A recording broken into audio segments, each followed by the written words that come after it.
गणेशाय नमः। श्री उमामहेश्वराभ्यां नमः। श्री गुरवे नमः। श्री भैरवाय नमः। चण्डं प्रतिचङ्करधृतदण्डं कृतरिपुखण्डं सौख्यकरं लोकं सुखयन्तं विलसितवन्तं प्रकटितदन्तं नृत्यकरं डमरुध्वनिशङ्खं तरलवतं सम्मधुरहसन्तं लोकभरं भज भज भूतेशं प्रकटमहेशं शरपरवेशं कष्टहरं चर्चितसिन्दूरं रणभुविदूरं दुष्टविदूरं श्रीनिकरं किङ्किणिगणरावं त्रिभुवनपावं खरपरसावं पुण्यभरं करुणामयवेशं सकलसुरेशं मुक्तसुकेशं पापहरं भज भज भूतेशं प्रकटमहेशं श्रीभैरवेशं कष्टहरम्।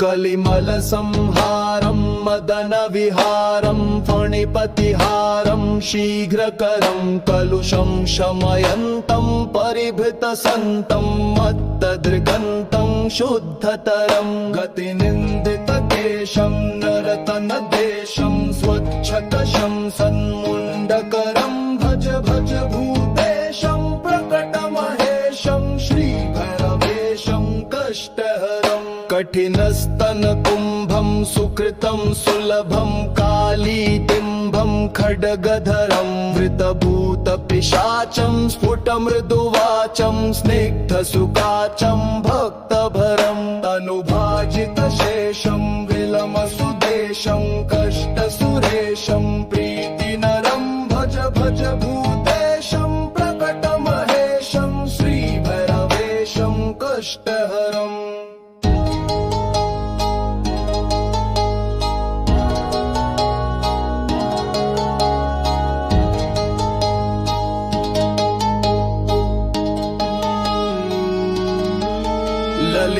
ललिताननचन्द्रं सुमनवितन्द्रं बोधितमन्द्रं श्रेष्ठवरं सुखिताखिललोकं परिगतशोकं शुद्धविलोकं पुष्टिकरं वरदाभयहारं तरलिततारं क्षुद्रविदारं तुष्टिकरं भज भज भूतेशं प्रकटमहेशं श्रीभैरवेशं कष्टहरम्।